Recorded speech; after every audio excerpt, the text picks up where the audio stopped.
Bracero Program brought Mexican workers to the U.S. in the 1940s and 50s. From 1942 to 1964, the Bracero Program brought millions of Mexican farm workers to the United States. Today, learning about the Bracero Program is important, especially because of the current debates on immigration policy and visiting worker programs. The Bracero Program grew out of several agreements between Mexico and the United States.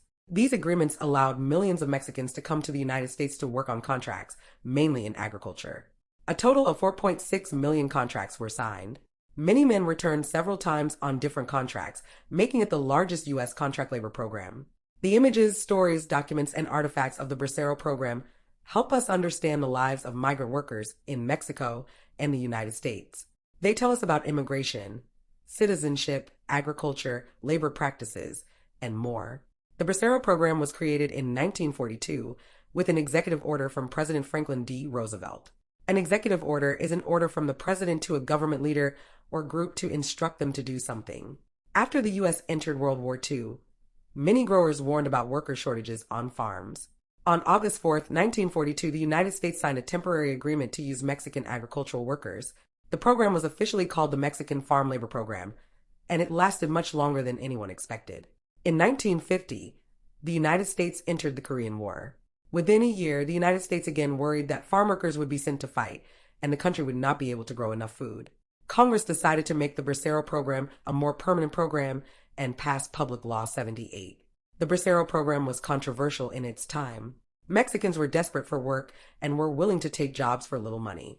Farm workers already living in the United States worried that Braceros would compete for jobs and lower wages. In theory, the Bracero Program had safeguards to protect both Mexican and American workers. For example, Mexican workers had to be paid at least what American workers received.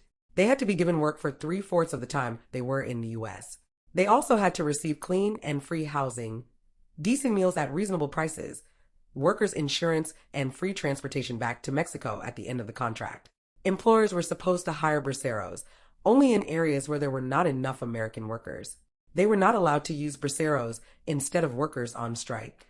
In reality, a lot of employers ignored many of these rules. Mexican and American workers suffered, while growers benefited from the large numbers of cheap braceros.